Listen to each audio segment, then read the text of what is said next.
Déclaration politique de l'Union sacrée de la Nation. Nous, chefs des partis et regroupements politiques, membres de l'Union sacrée de la Nation, réunis ce lundi 8 août 2022 à l'hôtel du Fleuve dans la ville de Kinshasa. Après avoir passé en revue la situation générale du pays, particulièrement l'insécurité persistante dans sa partie Est, déplorons les massacres de nos compatriotes dans l'Est de notre pays et présentons nos condoléances les plus émues tant aux familles éplorées qu'à toute la nation congolaise. Réaffirmons notre détermination à sauvegarder et à consolider plus que jamais l'indépendance, l'unité,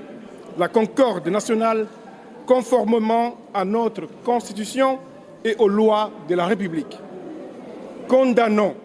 fermement la nouvelle agression de notre pays par le Rwanda sous le label des terroristes du M23 ainsi que les groupes armés étrangers et locaux et leur promettons que, de gré ou de force, ils seront définitivement vaincus sur la terre de nos ancêtres. Saluons le rapport des experts des Nations Unies établissant la responsabilité du Rwanda dans cette déstabilisation de notre pays et soutenons le double processus de paix initié tant en Nairobi au Kenya avec le président Uhuru Kenyatta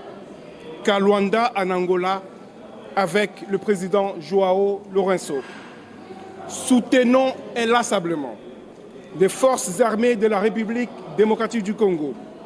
la police nationale congolaise, ainsi que tous les services de sécurité civils et militaires dans leur combat pour la défense de l'intégrité territoriale de notre pays. Appelons le gouvernement de la République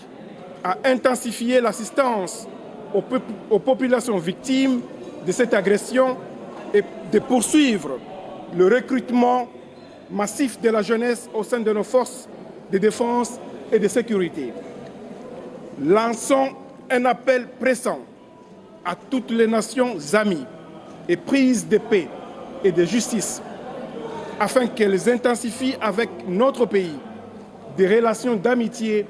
de coopération multisectorielle. Soutenons inlassablement les forces armées de la République démocratique du Congo,